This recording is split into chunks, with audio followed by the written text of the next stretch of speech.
मारवाड़ी युवा मंच गुवाहाटी ग्रेटर के कार्यक्रम सेलिब्रेटिंग द शक्ति 2.0 के आखिरी एपिसोड में आप सभी का बहुत स्वागत है। पिछले 8 दिनों में हमने 8 शक्तियों के बारे में जाना, उनके संघर्षों को समझा और उनसे अलग अलग प्रेरणाएं ली।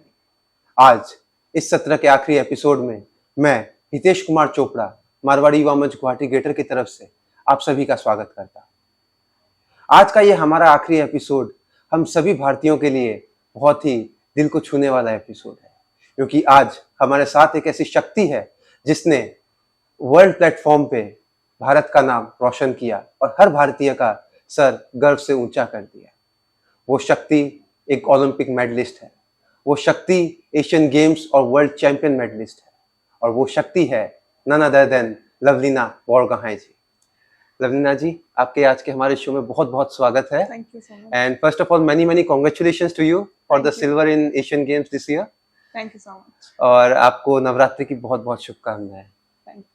लवलीना जी, आपकी पूरी जिंदगी हमारे लिए बहुत प्रेरणादायी है, तो हम उम्मीद करते हैं कि आज आपसे कुछ ना कुछ हम सीख सके। आपके बारे में जानने से पहले मैं एक चीज ये जानना चाहता हूँ कि हमारे देश में आज भी किताबी पढ़ाई को ही पढ़ाई मानी जाती है। एक स्पोर्ट्स में जितने कंसंट्रेशन, डेडिकेशन और टेक्निक की जरूरत होती है, उसे आज भी सब नहीं समझते।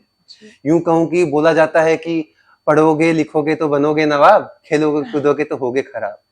तो ऐसे मानने वाली सोसाइटी में आपने आज से इतने पहले आपकी बहनों ने और आपने स्पोर्ट्स को ज्वाइन किया था, तो उसके पीछे आपके पेरेंट्स का, आपका फैमिली का आपको कैसा सपोर्ट मिला, या उनकी क्या मेंटेलिटी रही कि उन्होंने आपको उस टाइम पे भी स्पोर्ट्स में जाने के लिए आपको प्रेरित किया? जब मैंने स्टार्ट किया तब इतना स्पोर्ट्स का कुछ था नहीं, और मेरे पेरेंट्स बहुत सपोर्टिव था मेरे लिए, और मेरे दोनों सिस्टर भी स्पोर्ट्स में गए थे जी। और जैसे कि हम गांव से बिलोंग करते हैं, तो गांव में तो और भी स्पोर्ट्स का जैसे जो एक तो खेल कूद तो होते हैं, नॉर्मल होते हैं स्कूल वाले, लेकिन जो इसको स्पोर्ट्स को प्रोफेशनली लेने जैसा कुछ सिचुएशन नहीं था यहाँ पे।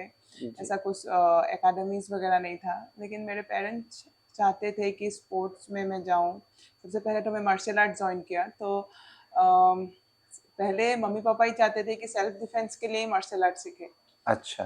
तो स्टार्टिंग वैसे ही हुआ, और जब मैं मुआ थाई खेलती थी पहले, तो जब मैं मुआ थाई में अच्छी करी तो मुझे स्पोर्ट्स अथॉरिटी ऑफ इंडिया से मुझे बुलाया कि मैं बॉक्सिंग ज्वाइन करूं, क्योंकि मार्शल आर्ट में कुछ पंच होते हैं, बल्कि किक होते हैं वहाँ पे, किक, पंचेस, नी, एल्बो सब कुछ होता है, लेकिन मुझे बोला कि तुम्हें बस पंच मारना है। तो मैंने, वैसे मुझे बॉक्सिंग तो मुझे पहले से ही पता था कि बॉक्सिंग कौन सा स्पोर्ट्स होते हैं, और मुझे जब इसका अपॉर्चुनिटी मिला तो मैंने घर में बोला कि मुझे जाना है, तो मेरे पेरेंट्स इतना सपोर्ट किया मुझे। और मैं, तो आपने जब शुरू किया था उस समय आप शायद 6-6.5 साल की उम्र थी आपकी जब आपने शुरुआत की थी? नहीं, जब मैं मार्शल आर्ट शुरू किया था तब शायद मैं 10 इयर्स की थी, लेकिन जब मैं बॉक्सिंग शुरू किया तब मैं 15 इयर्स की थी। अच्छा। 2012 में मैंने बॉक्सिंग स्टार्ट किया। और इसके साथ आप अपनी स्कूल की एजुकेशन को कैसे हैंडल करते थे?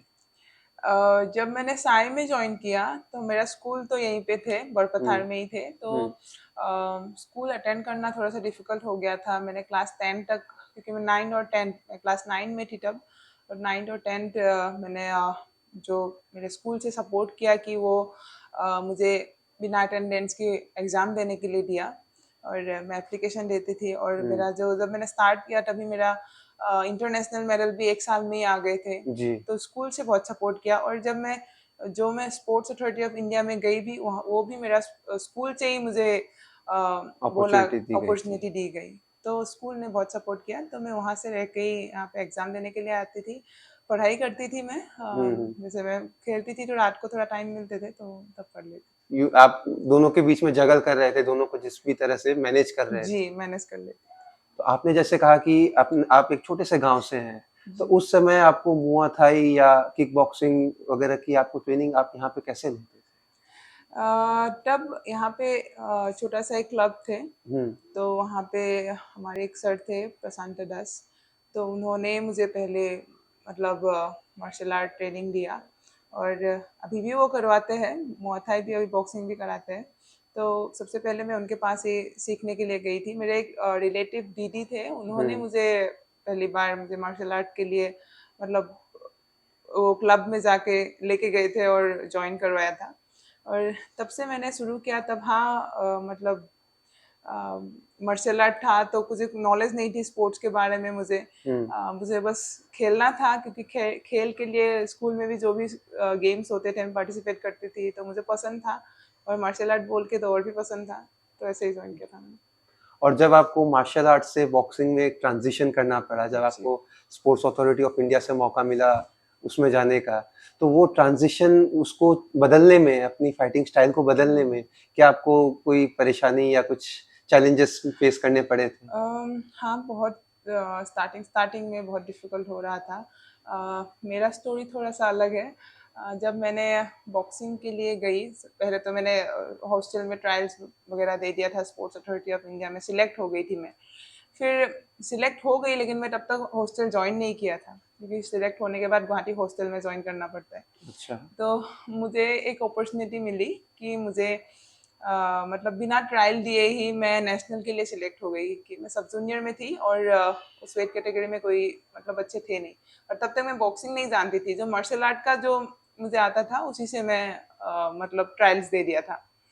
और जब मैं नेशनल के लिए गई, तो नेशनल में मुझे बोला गया था कि मतलब सिर्फ 2 ही दिन था, 2 ही दिन बस गए थे मतलब ट्रायल्स के बाद मेरे पास, कि मुझे खेलने के लिए जाना है।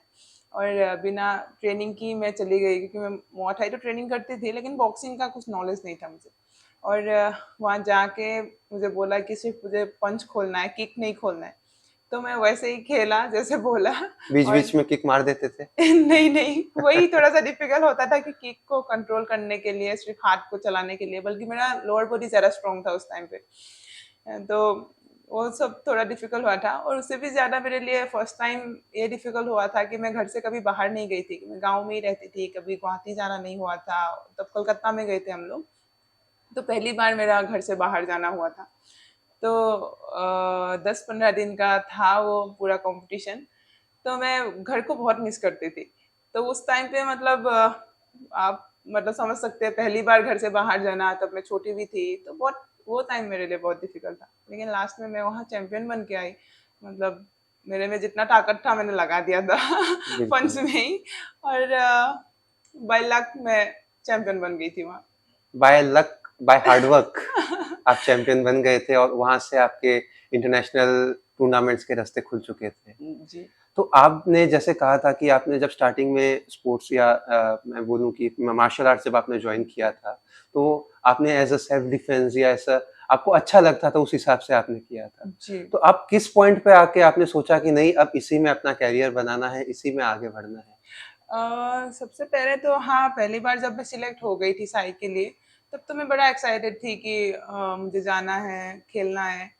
लेकिन घर से बाहर जाने का बहुत डर था मुझे, क्योंकि कभी मैंने सोचा नहीं था कि हमेशा मम्मी पापा के पास ही रहती थी, और पेरेंट्स से दूर जाने का कभी सोचा भी नहीं था। जब वो टाइम आया तो मुझे लगा कि अब तो नहीं जा सकती हूँ मैं। और बहुत सारे लोग ऐसे भी बोल रहे थे कि साई में जाने से अच्छा नहीं है, कि स्कूल छूट जाएगा और हम्म। पढ़ाई नहीं होंगे, स्पोर्ट्स ज्वाइन करेंगे तो वो सब भी सुनते थे। तो थोड़ा बहुत ऐसा लगा था कि नहीं, बस अभी नहीं जाना है। लेकिन मेरे मम्मी पापा मतलब चाहते थे कि मैं स्पोर्ट्स करूँ, बल्कि अम, मम्मी ज़्यादा चाहते थे। और पापा तब मुझे बोलते थे कि तुम बस ओलंपिक खेलो, बस एक जो ओलंपिक के बारे में थोड़ा बहुत पता था, तुम बस ओलंपिक खेल लो फिर वापस आ जाओ। तो तब ये था कि मुझे ओलंपिक खेलना है और वापस घर आना है। तो वो वापस घर आने की जो चाहत है ना, कि ठीक है कुछ दिन खेलेंगे, 2 साल खेलेंगे फिर आ जाएंगे, ऐसा वाला था। तो आपके मन में उस समय जो डर था अकेले जाने का, इतनी छोटी सी उम्र में, आप सिर्फ 14-15 साल की थी, जी। तो वो जो डर था, उस डर को आपको फिर उस डर को शक्ति में कैसे बदला आपने? पापा ने बोल दिया कि तुम्हें ओलंपिक खेलना है, ओलंपिक तुम अगर जीत जाओगे तुम घर आ जाओगे। मतलब 2-3 साल, तब मैं 2012 में ज्वाइन किया था, तो 2016 ज्यादा लंबा टाइम नहीं था। हम्म। 3 साल ही था, तो 3 साल में तुम ओलंपिक खेलो और आ जाओ। तो मैंने सोचा ठीक है, 3 साल ही खेलना है और ओलंपिक तो तो पता नहीं था कि ओलंपिक खेल के क्या होता है, बस ये पता था कि पापा बोला है कि ओलंपिक खेलना है तो बस खेलना है। तो हर वक्त जब मैं मतलब ज्वाइन किया, साई में ज्वाइन किया और ट्रेनिंग शुरू किया, तो ट्रेनिंग शुरू करने के बाद बहुत बहुत मुश्किल होता है, क्योंकि जैसे मैं मार्शल आर्ट में करती हूँ, घर में रहती हूँ और कभी कभी जाती भी हूँ ट्रेनिंग में, कभी नहीं जाती हूँ, लेकिन हॉस्टल में ऐसा नहीं होता है। तो पूरा एक डिसिप्लिन के साथ रहना होता है, प्रॉपर ट्रेनिंग होता है, बिल्कुल फ़ोन चलाने के लिए नहीं मिलता है। मतलब उस टाइम पे तो फ़ोन था भी नहीं, लेकिन पेरेंट्स के साथ भी बात करने के लिए फ़ोन नहीं मिलते थे। तो डिफिकल्ट तो होते थे, बहुत ज़्यादा डिफिकल्ट होते थे, लेकिन मन में यही था कि ओलंपिक खेलना है बस। कैसे मिलेगा, कैसे मिलते हैं वो भी नहीं पता था, बस ओलंपिक खेलना है, हार्ड वर्क करना है। तो सब लोग यही बोलते थे, हार्ड वर्क करो, मतलब सब कुछ पॉसिबल है। तो वही चलती थी मेरे मन में, और 2 टाइम ट्रेनिंग चलते थे, लेकिन मैं 3 टाइम ट्रेनिंग करती थी। तो बस मैं सोचती थी कि नहीं, मुझे परफेक्ट होना है। और सबसे बड़ी बात कि मेरे जो जब मैंने जॉइन किया, मैं नेशनल मेडल मुझे मिल चुका था। जैसे मैंने बोला ही कि फर्स्ट खेल के ही मुझे नेशनल मेडल मिला। जी। तो नेशनल मेडल के बाद सबका जो एक्सपेक्टेशन है थोड़ा सा चेंज हो गया मेरे ऊपर, क्योंकि हाँ, मैं जाके ही गोल्ड मेडल लेके आई, लेकिन मुझे तो बॉक्सिंग कुछ नहीं आते थे। हुँ। तो जब मैं अपनी दोस्त लोगों के साथ जाती थी, क्योंकि उनको पता है कि हाँ, मैं मेडल लेके आई हूँ, लेकिन मैं परफेक्ट नहीं हूँ। तो वो एक चीज़ मुझे बहुत वो होते थे कि नहीं, मेरे जो आसपास लोग हैं वो लोग परफेक्ट है, वो लोग इतने साल ट्रेनिंग किया है, उन लोगों का जो मूवमेंट है, उन लोगों का जो पंच है वो करेक्ट है, और मेरा जो पंचेस है, मेरा जो मूवमेंट है वो सब गलत है, क्योंकि मैंने बिना ट्रेनिंग के मैंने खेला था। तो वो एक चीज़ मुझे लगा कि नहीं, मुझे परफेक्ट होना है, परफेक्ट होना है। देखती थी मैं, सीखती थी मैं, तो वैसे ही चलते थे। और साई में आपने जैसे कहा आप 2 की जगह 3 टाइम ट्रेनिंग करते थे, जी। तो आपका वहाँ पे क्या शेड्यूल रहता था? किस-किस तरह की ट्रेनिंग होती थी? और आपकी डाइट्स वगैरह में काफ़ी आपको नियम आए होंगे, ये नहीं जी। खाना है, वो नहीं खाना है, तो वहाँ की लाइफ के बारे में अगर आप थोड़ा-सा बता पाएँ? जब मैंने साई में ज्वाइन किया, उससे पहले तो मेरे पास कोई ग्लव्स भी नहीं था, मतलब बॉक्सिंग का कोई ड्रेस भी नहीं थे, और वहाँ ज्वाइन करने के बाद हम लोग ग्लव्स यूज़ करते थे और छोड़ते थे। वहाँ का जो डिसिप्लिन था थोड़ा सा अलग था, और हम लोग मॉर्निंग मॉर्निंग का जो शेड्यूल होता है, अलग अलग दिन का अलग अलग ट्रेनिंग होता है। जैसे मॉर्निंग कभी रनिंग होता है, कभी स्ट्रेंथ ट्रेनिंग रहता है, या कभी मतलब फाइट वगैरह भी हो जाता है। तो वैसा था, इवनिंग का भी एक टाइम मतलब ट्रेनिंग होता है 5 o'clock से या 3 o'clock से, ऐसे अलग अलग टाइमिंग में होता है। तो वो शेड्यूल बनाते कोचेस डिसाइड करते थे, और मैं मतलब 11 o'clock एक टाइम में ट्रेनिंग करती थी, कि मुझे बस इसीलिए मैं करती थी क्योंकि मुझे लगता था कि मैं बाकियों से मैं पीछे हूँ। तो जो बाकियों से पीछे जो होने का जो ये था ना, कि दूसरे दूसरे को कुछ एक चीज़ बोल रहे हैं, वो एकदम से कर पा रहे हैं, और मेरा ऐसा होता था कि मुझे कोई चीज़ एक देते थे तो मुझे वो बहुत टाइम लग जाता था उसको सीखने में, उसको परफेक्ट करने में। तो मुझे लगता था कि दूसरे इतनी जल्दी सीख जाते हैं, मैं नहीं सीख पाती थी। तो मैं बार-बार करती थी उस चीज़ को। शायद वही एक पॉज़िटिव चीज़ हुआ कि मैं उस चीज़ को भूली ही नहीं। जो चीज़ मुझे सिखाते थे, उस चीज़ को मैं इतनी बार करती थी कि मैं उसको बाद में वहीं भूलती थी। मतलब आपको आपकी वीकनेस कहीं न कहीं आप रियलाइज़ जी, कर चुके थे और आपने पूरी जान लगा दी उस वीकनेस को हटाने जी, में। और आपने अभी कई अंतर्राष्ट्रीय लेवल पे अलग-अलग कॉम्पिटिशन्स में पार्ट लिया है। जी। 2018 और 19 में आपने 69 केजी कैटेगरी में आपने ब्रॉन्ज जीता था। हुँ, उसके बाद ओलंपिक्स में भी आपने 69 केजी में ही ब्रॉन्ज जी, जीता था। अब आप कहीं न कहीं 75 केजी की तरफ जी, आप शिफ्ट कर गई हैं और जी। वहाँ पे आपका जो ब्रॉन्ज जिंक्स था, हुँ, वो आपका टूटा और आपने वर्ल्ड चैंपियनशिप में वहाँ पे गोल्ड जीता। जी, अभी एशियंस में भी आपने उसी कैटेगरी में खेला था। जी। फिर ऐसा हुआ कि जैसे मैं उसी से स्टार्ट करती हूँ, कि हुँ, मैं थोड़ा-सा पीछे रहती थी, कि मेरा थोड़ा-सा डिफ़िकल्ट होते थे, कैसे होना है दूसरों से मैं थोड़ा कम, मतलब मेरा, क्योंकि मेरा कम टाइम हुआ था सीखा हुआ। हुँ, तो वैसे जब मैंने सीनियर्स में आई, तो यूथ और सीनियर्स में, तब मैं कभी भी मैं चैंपियन नहीं बन पाती थी। मैं हमेशा ही ब्रॉन्ज या सिल्वर ऐसे लेके आती थी। तो मैक्सिमम तो ब्रॉन्ज ही है, कभी-कभी सिल्वर है। हुँ, चैंपियन नहीं बन पाती थी। तो वो एक होते थे कि मैं जब सीनियर पहुँची, सीनियर पहुँचने के बाद भी कहीं न कहीं वो चीज़ सही भी थे मेरे लाइफ में, मुझे लगता है, क्योंकि जब जब हार जाते हैं, क्योंकि ब्रॉन्ज मिलते हैं तो फिर हाँ, मेडल तो मिलते हैं, लेकिन मैं फिर हार जाती थी। तो ये होते थे कि मैं चैंपियन क्यों नहीं बन पा रही हूँ। मेरा ऐसा होता था कि जैसे कॉम्पिटिशन के बीच में बहुत सारी प्रॉब्लम्स आते थे, क्योंकि एक कॉम्पिटिशन खेलना मतलब फिर एक कॉम्पिटिशन के लिए अलग से तैयारी करना पड़ता है। तो मेरा भी ऐसे होते थे कि ओलंपिक तक पहुँचना, वो जर्नी बहुत डिफ़िकल्ट था मेरे लिए। उससे पहले मैंने 2 वर्ल्ड चैंपियनशिप खेला, 2 वर्ल्ड चैंपियनशिप में मैंने ब्रॉन्ज लिया और वो ब्रॉन्ज को मैं हमेशा कोशिश करती थी कि नहीं ब्रॉन्ज को बस गोल्ड में लाना है, गोल्ड में लाना है, लेकिन वो ब्रॉन्ज तक ही पहुंच पाते थे। और कहीं ना कहीं मुझे लगता है कि एक वो जो हमारा स्पोर्ट्स है वो ऐसा होता है कि एक बार मतलब पूरे साल हम ट्रेनिंग करते हैं, तो एक फाइट हार गया तो हार गया, मतलब दूसरा चांस नहीं मिलता है। अभी दूसरे स्पोर्ट्स में ऐसा होता है कि चलो मैंने सिंगल खेल लिया, डबल खेल लिया, तो उनको और एक चांस मिलता है। जी। बॉक्सिंग ऐसा स्पोर्ट्स है कि जिसमें आपको एक फाइट हारा, जैसे मैंने हमारा होता है pre quarter, quarter, semifinal, final, ऐसे उससे भी पहले प्रीलिमिनरी होते हैं। तो अगर मैं फर्स्ट मैच में ही हार गई तो मैं हार गई, मतलब मैं लास्ट टाइम का वर्ल्ड चैंपियन भी हूँ, लेकिन इस टाइम पे मैंने फर्स्ट राउंड हार गई, मतलब मैं हार गई, मैं पूरा निकल ही गई मतलब ग्रुप से। जी। तो वो बहुत डिफिकल्ट होता है, मतलब मेडल तक पहुंचना भी बहुत मुश्किल होता है, और मेडल मिलने के बाद थोड़ा सा रिलैक्स हो जाते हैं, मतलब चलो कि मेडल तक पहुंच गए, क्योंकि एक ही चैंपियन बनते हैं। तो वो ऐसा होते थे, कहीं ना कहीं शायद मुझे लगता है कि मैं जब मतलब मेडल तक, क्योंकि इतनी फाइट खेल खेल के मतलब मेडल तक पहुंचती थी, तो थोड़ा बहुत शायद रिलैक्स हो जाती थी कि चलो मेडल लग गया। तो मुझे लगता है कि शायद मेरा वो एक प्रॉब्लम था कि अरे इतना मुश्किल से खेल खेल के, क्योंकि वो जो कंपटीशन का टाइम है इतना स्ट्रेसफुल होता है कि मतलब खुद को कैसे मैंने रखे वो बहुत डिफिकल्ट होता है। अभी आप अगर कोई भी स्पोर्ट्समैन को पूछेंगे कि आप वो कंपटीशन का टाइम को अपने आप को कैसे मैनेज करते हो, तो वो बहुत डिफिकल्ट होता है।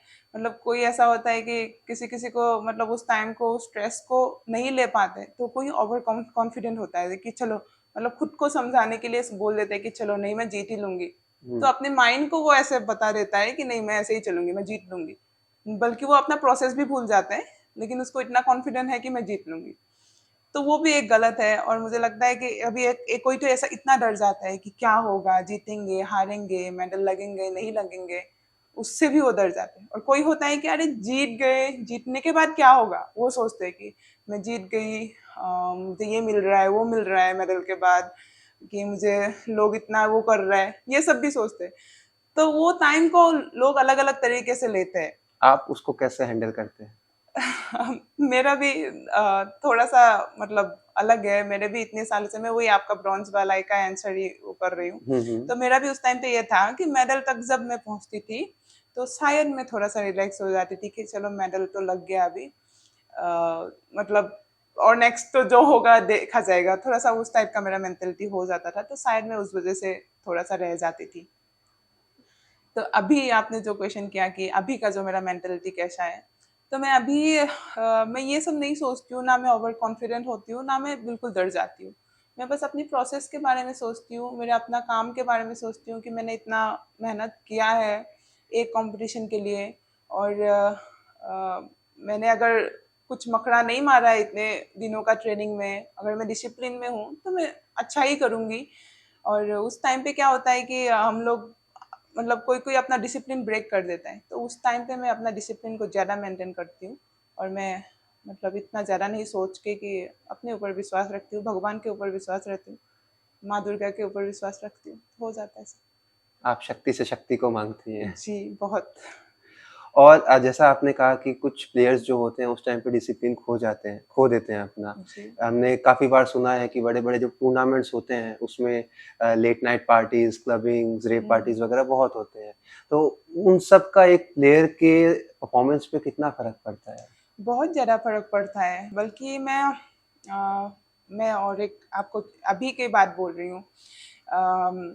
ऐसे एशियन गेम्स थे अभी, तो मतलब मैं बहुत मतलब कॉमनवेल्थ गेम्स, ओलंपिक गेम्स भी खेला। मैं गेम्स का जो मैं एक बात बोल रही हूँ कि हमारे जो इंडिया के बहुत सारे प्लेयर्स होते हैं जो मतलब दूसरे इवेंट में मतलब दूसरे कंपटीशन में बहुत अच्छा कर लेता है, क्योंकि गेम्स बड़ा होता है, तो गेम्स में लोग इतना अच्छा परफॉर्म नहीं कर पाते। तो गेम्स का जो मेंटेलिटी होता है ना थोड़ा सा अलग होता है, क्योंकि वहाँ पे बहुत सारा चीज रहता है, मतलब डिस्ट्रैक्शन बहुत रहता है। ऐसे गेम्स विलेज, जो गेम विलेज होता है उसमें गेम्स होता है अलग अलग टाइप का, कि आप जब रास्ते में जाते हो, गेम विलेज के अंदर जाते हो, बहुत सारी आपको अ, खेलने का वो मिलेगा, अलग अलग दुकान मिलेंगे आपको। जैसे मैस में जाते हो तो केएफसी, बर्गर, सब कुछ खाने का भी अलग अलग जगह मिलेंगे। तो उस टाइम पे क्या होता है कि जो प्लेयर होते हैं अपने आप को कंट्रोल नहीं कर पाते हैं कि चलो सामने आपको बर्गर दिख रहा है तो खाने का तो मन हो ही जाएगा। जी। तो उनको जो उनका जो डिसिप्लिन होता है वो ब्रेक कर देता है। और या फिर वो जा रहे हैं यहाँ वहाँ, जो वीडियो गेम्स वगैरह हो, ये गेम्स हो कि वैसा ये सब देख के उनका मतलब ऐसा होता है, डिस्ट्रैक्ट होता है और फिर से वो करने के लिए जाते हैं। तो वो कहीं ना कहीं 1% भी अपने गेम में इफेक्ट पड़ता है। और जैसे बोला कि आपने पार्टी वगैरह, तो मैं मानती हूँ कि उससे बहुत बहुत ज़्यादा इफेक्ट पड़ता है, क्योंकि हम एक चीज़ में फोकस करते हैं। जो स्पोर्ट्स होता है एक तपस्या होता है, तो उसको हम अगर तपस्या में अगर हम उठ के खा रहे हैं, ये कर रहे हैं, तो वो तपस्या कभी मतलब होगा ही नहीं, कंप्लीट नहीं होगा। तो मतलब स्पोर्ट्स भी ऐसा ही है कि हम अगर डिस्ट्रैक्ट होंगे, इधर उधर करेंगे, अपना डाइट के ऊपर हम फोकस नहीं करेंगे, तो वो कभी अच्छा कभी रिजल्ट नहीं आएगा। तो आपका ये जो डाइट के रेस्ट्रिक्शंस या जो भी डिसिप्लिन होता है, जी। तो कोई टूर्नामेंट खत्म होने के बाद क्या आपको उससे कोई ब्रेक मिलता है, या उसके बाद जस्ट नेक्स्ट बाद ही आप अगले टूर्नामेंट की प्रैक्टिस में लग जाते हैं? थोड़ा बहुत तो होता है ब्रेक। एक चीज़ होता है कि हम अपने आप को किस तरीके से मैनेज करें। सबसे बड़ी चीज़ होता है कि सेल्फ मैनेजमेंट। मुझे लगता है कि चाहे हम स्पोर्ट्समैन हो या कोई भी फील्ड के लोग हो, सबसे इम्पोर्टेंट चीज़ होता है कि सेल्फ मैनेजमेंट, कि हम जी। अपने आप को कैसे मैनेज करें। अम, कोई भी सिचुएशन हो, कभी कभी ऐसा होता है जैसे बहुत सारे लोग आपके बारे में खराब बोल रहे हैं, या वैसा सिचुएशन भी होता है, खराब सिचुएशन आते हैं हमारे लाइफ में। उस सिचुएशन में आप अपने आप को कैसे मैनेज करो। जैसे मैं स्पोर्ट्स में हूँ, मेरे लाइफ में भी बहुत सारी अप एंड डाउन्स आते हैं, तो उस सिचुएशन को मैं किस तरीके से हैंडल करूँ। और डाइट का हो, डाइट मुझे तो लगता है कि डाइट बहुत इंपॉर्टेंट होता है स्पोर्ट्स में, तो डाइट को मैं कैसे मैनेज करूँ, मैं ट्रेनिंग को कैसे मैनेज करूँ, तो वो मैनेज करना आना चाहिए। हम अगर चीज़ों को मैनेज करना सीख जाएंगे तो लाइफ बहुत इजी हो जाएगा। समझ लो मैंने आज फास्ट फूड खाया भी, लेकिन मुझे इतना कॉन्फिडेंट होना चाहिए कि मैं और 2 दिन में उस चीज़ को मैं ठीक कर दूंगी, कि मैं अपने आप, मुझे पता है कि मैं अपनी बॉडी को मैं एडजस्ट कर लूंगी। अपनी बॉडी को जानना बहुत ज़रूरी होता है, अपने आप को जानना बहुत ज़रूरी होता है, मुझे लगता जी, और आपने जैसे कहा कि कुछ लोग कुछ बोलते भी हैं, आपको डिस्ट्रैक्ट करने की कोशिश करते है। हैं। जी। अभी एक बार एक किस्सा ये भी हुआ था कि नीरज चोपड़ा, उनके कंपटीशन के टाइम में उनके जेवलिन को एक दूसरे कंट्री का प्लेयर छेड़ रहा था या उसको देख रहा था। तो कहीं न कहीं उसका कुछ एक इफ़ेक्ट पड़ता है, उनका कहीं कुछ संतुलन बिगड़ता है, कोई माइंड गेम टाइप का ये रहता है। अ, होते तो बहुत कुछ है आपके ऐसा। साथ कोई ऐसा किस्सा हुआ हो कि आपको मेंटली अटैक करने का कोशिश किया गया हो, आपको डिस्ट्रैक्ट करने का कोशिश की गई हो? बहुत सारा ऐसा होता है कि क्योंकि हमें नहीं पता है कि कौन कौन इंसान क्या सोच रहे हैं। तो सामने वाला इंसान खराब भी सोच सकता है, या जैसे हमारे स्पोर्ट्स में ऐसा बहुत होता है कि क्योंकि हम एक ही फील्ड के होते हैं और कोई बहुत सक्सेस हो जाता है, कोई सक्सेस नहीं होता है, तो वो निगेटिविटी तो होते ही है कि वो चाहते हैं कि इनका अच्छा नहीं हो और कुछ कुछ खराब कर दे, वैसा वाला सिचुएशन होता है। मेरे साथ भी बहुत कुछ हुआ है ऐसा। लेकिन मैंने कहीं ना कहीं अभी ये सीख गई कि मैं हम जब पॉजिटिव सोचते हैं ना, तो वो चीज़ हमारे ऊपर काम नहीं करता है। जैसे तो मतलब आपने जो वो बोला कि उसने छेड़ा ये किया, लेकिन हम अगर उस चीज़ को पॉजिटिवली अगर देखेंगे, तो हम अपने माइंड को बुद्धू बना सकते हैं कि चलो वो देखा तो क्या हुआ, मतलब कोई बड़ी बात नहीं है, उससे क्या पता उसका उसका हाथ और भी अच्छा हो कि हमारा और भी ज़्यादा चले जाए। हम उस तरीके से भी सोच सकते हैं। मैं क्या करती हूँ कि मैं पॉजिटिव सोचती हूँ हर एक चीज़ पे, क्योंकि जब हम पॉजिटिव सोचते हैं तो वो सिचुएशन ही पॉजिटिव हो जाता है, चाहे सामने वाले कितने भी निगेटिविटी से आए। हम अगर पॉजिटिव सोच के पॉजिटिव आंसर दे या पॉजिटिवली बोल दे उस चीज़ को, वो एनर्जी हम तक पहुंच नहीं पाते। और हम भी जब पॉजिटिव सोचते हैं किसी के लिए, तो वो सबसे पहले हमारे ऊपर आता है। और किसी के लिए निगेटिव सोचते हैं तो सबसे पहले हमारे ऊपर ही आता है वो निगेटिविटी। तो हम पॉजिटिव सोचते हैं तो जितने भी मुश्किल हो वो निकल जाते हैं। जी। और आपने जैसे बताया कि एक-एक गेम आप लोग के लिए बहुत इम्पोर्टेंट होता है। सालों, महीनों, सालों की मेहनत जो होती है, जी। वो उस कुछ मिनट के गेम पे डिपेंड करता है। जी। तो गेम्स में जैसे बॉक्सिंग हो या उस टाइप के जो गेम्स होते हैं, उसमें रेफरीज और जजेस का बहुत बड़ा रोल होता है। जी। उनके ऊपर पूरी ज़िम्मेदारी होती है कि एक तो रूल्स के हिसाब से गेम चले, हम्म। और मतलब न्यूट्रल हो गेम, कहीं पे भी किसी के साथ कोई पार्शियलिटी ना हो। जी। कभी-कभी ऐसा होता है कि अपना 100% देने के बाद भी आप या मतलब कोई एक प्लेयर जजमेंट से खुश नहीं होता है। उसको हम्म। लगता है कि नहीं, ये जो जजमेंट आया है वो सही नहीं है। जी। तो वैसे में एक प्लेयर को क्या करना चाहिए, उसे कैसे हैंडल करना चाहिए? कुछ समय पहले की बात है, बॉक्सिंग के ही गेम में एक प्लेयर उस जजमेंट से खुश नहीं थी, उन्होंने अपना मेडल लेने से मना कर दिया था, तो उनके ऊपर कुछ डिसिप्लिनरी एक्शन भी लिए गए थे। जी। तो वैसे सिचुएशंस को कैसे हैंडल कर सकते हैं? उसमें एसोसिएशन और मैनेजमेंट आपको क्या किस टाइप का सपोर्ट देते हैं? कभी कभी ऐसा होता है कि ऐसा सिचुएशन में हम लोग अपने फेडरेशन को बोल सकते हैं, लेकिन मुझे लगता है कि स्पोर्ट्स एक डिसिप्लिन होता है। तो वो एक चीज़ अच्छा नहीं होता है कि हम उस रूल्स को ब्रेक करें। स्पोर्ट्समैन इसीलिए अलग होता है क्योंकि वो हर सिचुएशन में अपने आप को हैंडल कर सकता है, चाहे वो कैसा भी सिचुएशन है। हार को सहना इजी नहीं होता है। जी, और ऐसा सिचुएशन जैसे कि वो जीत रहे हैं फिर भी उसको हरा दिया, वो सिचुएशन तो और डिफिकल्ट होता है। लेकिन स्पोर्ट्समैन स्पिरिट जो होता है उससे दिखाई देता है कि हम उस सिचुएशन को कैसे हैंडल करें। तो वो डिसिप्लिन हम ब्रेक नहीं कर सकते, क्योंकि हम जब एक चीज़ करते हैं तो सिर्फ वो हमारा नहीं होता है, क्योंकि हमें पूरा दुनिया देख रहा है और बहुत सारे लोग हमें फॉलो कर रहे हैं, जो यंग जनरेशन है वो देख रहे हैं। तो वो मैटर करता है कहीं ना कहीं, क्योंकि वो भी तो सीखेंगे हमें देख के। जी। तो वो डिसिप्लिन अगर हम उस चीज़ को एक्सेप्ट करके प्यार से हैंडल करें तो वो और अच्छा होगा। और कभी कभी क्या होता है कि बॉक्सिंग ऐसा होता है कि हमें पता नहीं चलता है कि रिजल्ट क्या हो रहा है। हाँ, हमें ऐसा लग रहा है कि हम जीत रहे हैं। जैसे मेरा भी अभी एशियन गेम्स का जो फाइनल था, तो वो मुझे लगता था कि मेरा क्लियर है कि मैं ही जीती हूँ। हाँ, रेफरी जजेस का भी बहुत सारा वो रहता है, क्योंकि होता है ऐसा कभी कभी, जैसे होम क्राउड रहता है, होम सपोर्ट रहता है, ये सब रहता है थोड़ा सा, स्पोर्ट्स में तो होता ही है। लेकिन मैं उस चीज़ को भी पॉजिटिव लेने की कोशिश करती हूँ कि ठीक है, एक इस बार मेरे साथ ऐसा हुआ है, लेकिन आगे कहीं ना कहीं माँ दुर्गा मेरे लिए कुछ अच्छा ही सोच के रखा है। और शायद यही होना चाहिए था, इसीलिए हुआ है। मुझे बस अपना काम करना चाहिए, मेरे आगे और अच्छा होगा। और या फिर मुझे आज मैं इसको इतना इतना मार के अगर मुझे हरा दिया है, क्यों मैं नेक्स्ट टाइम इसको मार के गिरा ही दूँ, उसके बाद ही मुझे जीत सकती हूँ मैं। तो उस चीज़ को मैं उस तरीके से पॉजिटिवली लेती हूँ। हाँ, हर किसी का मेंटेलिटी सेम नहीं होता है, हर कोई अलग टाइप से सोचते हैं, हर किसी का नेचर अलग होता है, वो उस सिचुएशन को उस तरीके से हैंडल होता है। मैं उस चीज़ को भी खराब नहीं बोल रही हूँ, लेकिन मुझे लगता है कि उस वो चीज़, जैसे हम कोई काम करते हैं तो वो लोग देखते हैं, तो उसको थोड़ा सोच समझ के करना चाहिए। मतलब जब हम वहाँ पे कोई रिएक्शन देते हैं तो हम एक इंडिविजुअल नहीं है, हम अपने पूरे देश को जी, कहीं न कहीं वहाँ रिप्रेज़ेंट करते हैं, तो उस चीज़ ज़रूर। को हमें ध्यान में रखते हुए ही रिएक्शन देना जी, चाहिए। ज़रूर। और एक और जो इश्यू बहुत आता है वो है डोपिंग का इश्यू जो स्पोर्ट्स में जी, होता है।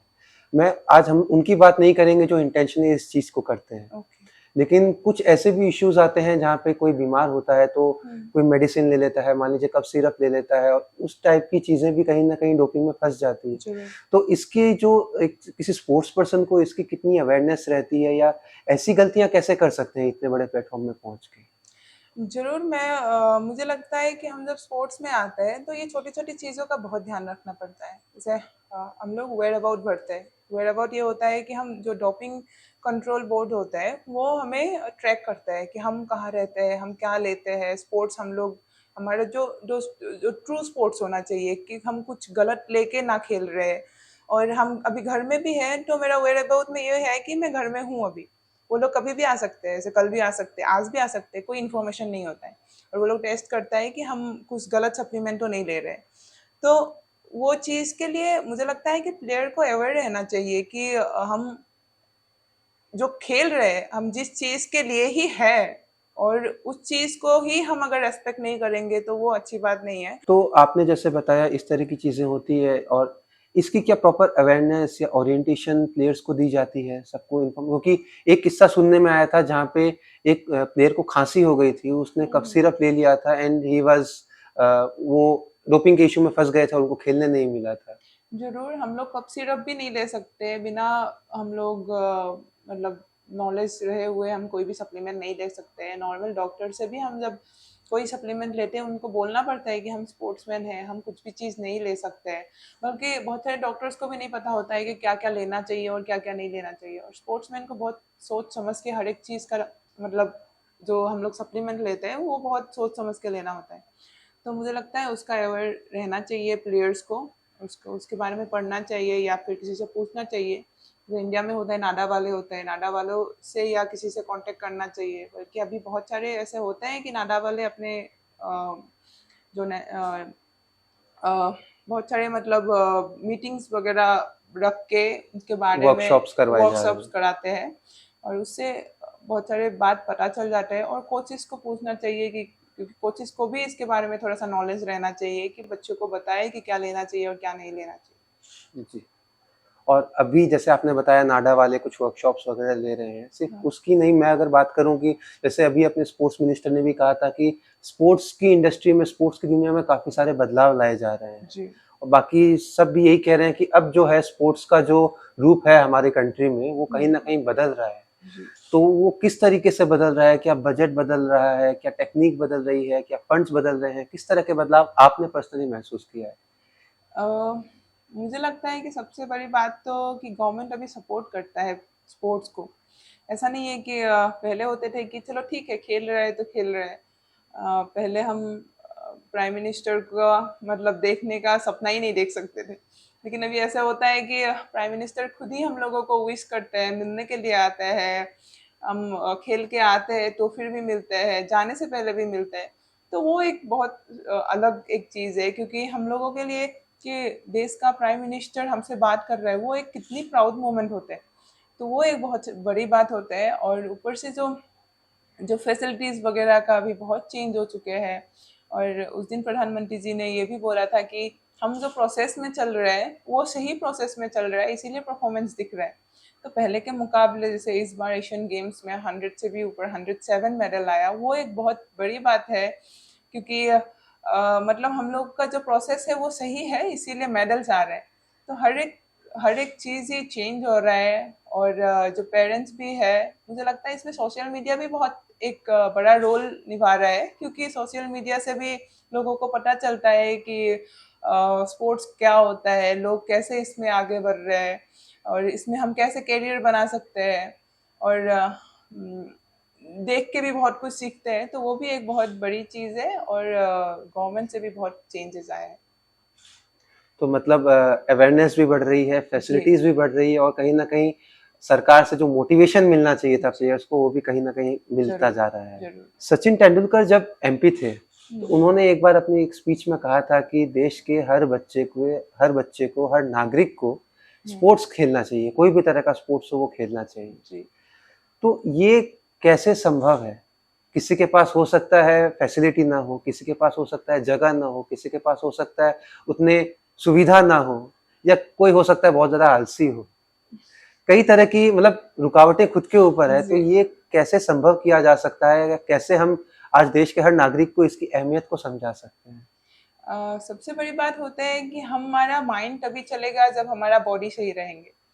तो ऐसा होता है कि स्पोर्ट्स में जब हम कुछ भी चीज़ खेलते हैं, या हम अपने फिजिकल फिटनेस के ऊपर हम लोग थोड़ा सा देखते हैं, तो क्या होता है कि हम जो फील्ड में काम कर रहे हैं वो उसका काम भी हम बहुत अच्छे से कर पाते हैं। जैसे कोई भी स्पोर्ट्समैन को ले लीजिए कि वो हर लाइन में ही वो अच्छा ही होगा, कि वो कर ही देंगे, मतलब चलो ये भी कर लेंगे वो भी कर लेंगे, अच्छा ही करता है। तो उसमें वो कॉन्फिडेंट आ जाता है।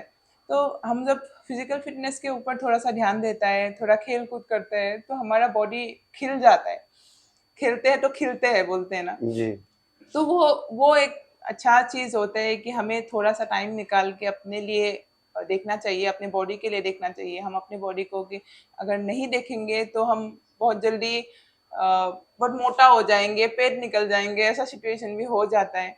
लेकिन हम उस चीज़ को कंट्रोल कर सकते हैं, हमारे हाथ में होता है। बस खुद के लिए 10-15 मिनट का टाइम लेके भी अगर थोड़ा सा अपने फिजिकल फिटनेस के ऊपर ध्यान दे तो वो अच्छी होती लेकिन हो सकता है किसी के पास जाके एक्सरसाइज करने की जगह ना हो सकता है किसी के पास उतने फाइनेंशियली वो उसके लिए पॉसिबल ना हो, तो उसकी केस में कोई इंसान कैसे उसको आगे बढ़ा सकता है?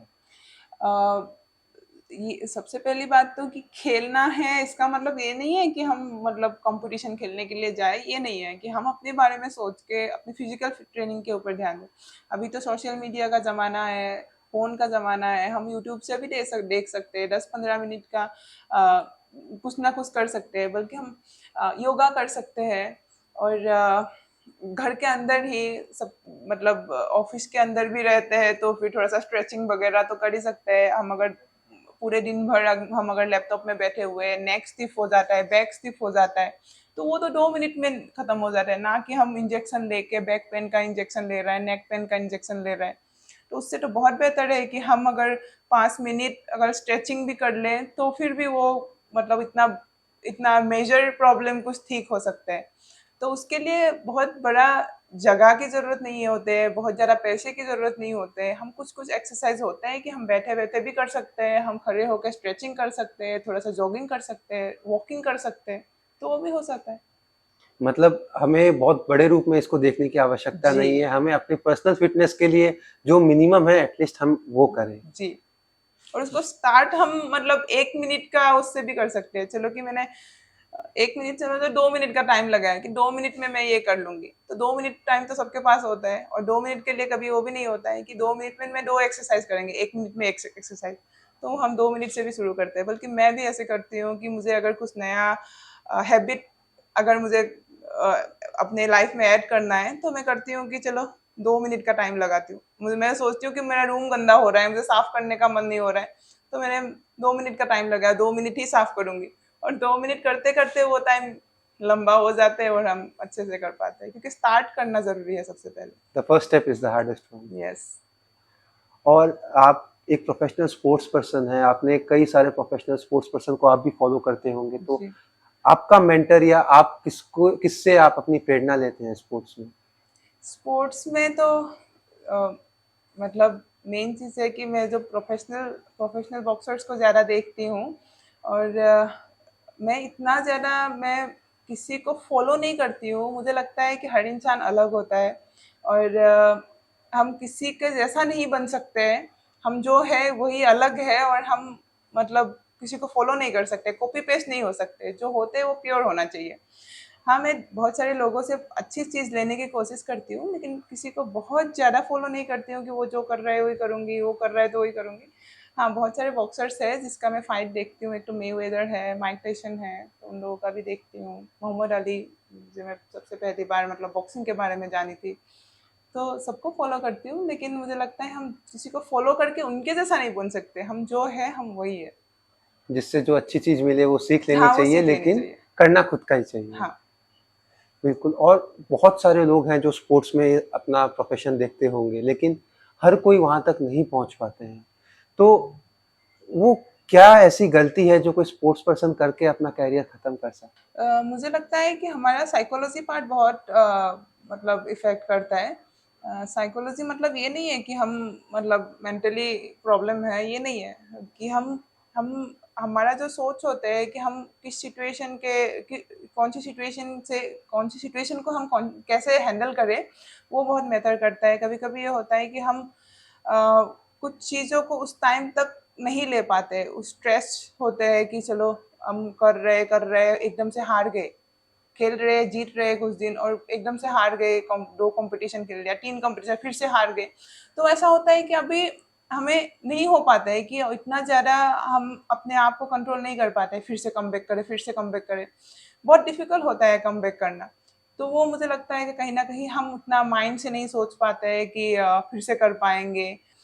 तो मुझे लगता है हर एक चीज़ का हमें फ़ायदा मिलता है और उसका नुकसान भी होता है। अगर हम आज ऐसा सोचते हैं कि चलो आज मैंने फास्ट फूड खा लिया, लेकिन वो भी कहीं ना कहीं वो कंपटीशन में मैटर करेगा, क्योंकि हमने उस दिन जो फास्ट फूड खा लिया कहीं ना कहीं वो 1% वहाँ पे समझ लो 3-2 का डिसीजन था, कहीं ना कहीं वो 2 वाला मैं हो गई और 3 वाला वो हो गई। तो उतने से उसमें भी होता है। मुझे लगता है कि हर एक चीज़ काउंट करता है, छोटी छोटी चीज़ काउंट करता है, इसलिए डिसिप्लिन रहना बहुत ज़रूरी होता है, फोकस रहना बहुत ज़रूरी होता मतलब किसी प्लेयर के लिए डिसिप्लिन कहीं ना कहीं वो खो देता है, एक वो गलती रहती है। और है। जी। सबसे बड़ी गलती जो आपने बताई वो ये होती है कि वो हार ही मान लेता है। हार मान लेते। जी। जी। लवलीना जी, आज आप पूरे दुनिया में छाई हुई हैं, आपने भारत का नाम पूरे दुनिया में फैला दिया है। आप एक शक्ति के रूप में निकल के आई हैं, जो आज जिसे देखकर आज हर भारतीय को गर्व होता है भारतीय होने पर। आज हमारे साथ इस शो में आपके जैसे ही कई शक्तियां बैठी होंगी जो आपको देख रही होंगी, आपसे जी। कुछ सीख रही होंगी। उनको आप क्या मैसेज देना चाहेंगे? अ, मैं उनको बस यही मैसेज देना चाहूँगी, अ, जो भी होना होता है वो होता ही है। बस हमें अपना जो काम होता है उसको अच्छे से करना चाहिए। हमें बस अपना 100% देना चाहिए। और जो लोग अपना काम को अच्छे से करते हैं, जो अच्छा काम करते हैं, तो माँ दुर्गा उनको ज़रूर साथ देता है। उनको ज़रूर रास्ता खोलते हैं। तो मैं उनको यही बोलूँगी कि अपना कर्म कीजिए, फल की आशा ना कीजिए, जो होगा अच्छा ही होगा। बहुत बहुत धन्यवाद लवलीना जी। अब एक आखिरी सवाल, चूंकि हम मारवाड़ी युवा मंच से हैं, युवा मंच एक युवाओं की यूथ की संस्था है, तो आप इस देश के यूथ्स को आप क्या मैसेज देना चाहेंगी? मैं सभी यूथ्स को यही बोलूँगी कि मतलब हार नहीं मानना चाहिए कि लाइफ में बहुत सारी सिचुएशन आता है जिसमें हमें ऐसा लगता है कि हम नहीं कर पाएंगे, लेकिन ऐसा नहीं होता है। अगर हम अपने काम को पूरी शिद्दत से करें तो वो ज़रूर हो ही जाता है, और हार्ड वर्क करना चाहिए, और अपने आप को मैनेज करना आना चाहिए। तो मैं यही बोलूँगी कि अपने आप को अच्छे से मैनेज कीजिए, और जो अगर आप अच्छे से मैनेज करोगे तो ज़रूर अच्छा ही होगा। Thank you so much Lovlina ji, आज आपने इतना समय दिया, आज आपने इतना समय दिया और हम सबको अपने संघर्षों के बारे में बताते हुए उससे कैसे बाहर आना चाहिए वो हमें सिखाया। Thank you so much once again. आपको नवरात्रि की शुभकामनाएं, एंड आपके जितने भी फ्यूचर एंडेवर्स हैं, आपके अभी आने वाले ओलंपिक गेम्स हैं, उन सब के लिए आपको पूरे युवा मंच, पूरे देश की तरफ से आपको बेस्ट विशेस है। Thank you so much. Thank you. तो देखा हमने कैसे एक छोटे से गांव से एक शक्ति जो सबके सामने आई और अपनी डेडिकेशन, अपनी डिसिप्लिन, अपनी मेहनत से आज देश के करोड़ों दिलों में छा गई है और देश का नाम बढ़ा रही है और हम सबको गौरवान्वित महसूस करवा रही है। उम्मीद है इस एपिसोड के जरिए, इस शो के जरिए हम सब ने कुछ सीखा होगा और उसके कुछ अंश हम अपनी जिंदगी में उतार पाएंगे और जिंदगी में आगे बढ़ के अपने लिए, परिवार के लिए, समाज के लिए और देश के लिए कुछ बड़ा कर जाएंगे। इसी के साथ signing off from this show today, युवा शक्ति राष्ट्र शक्ति।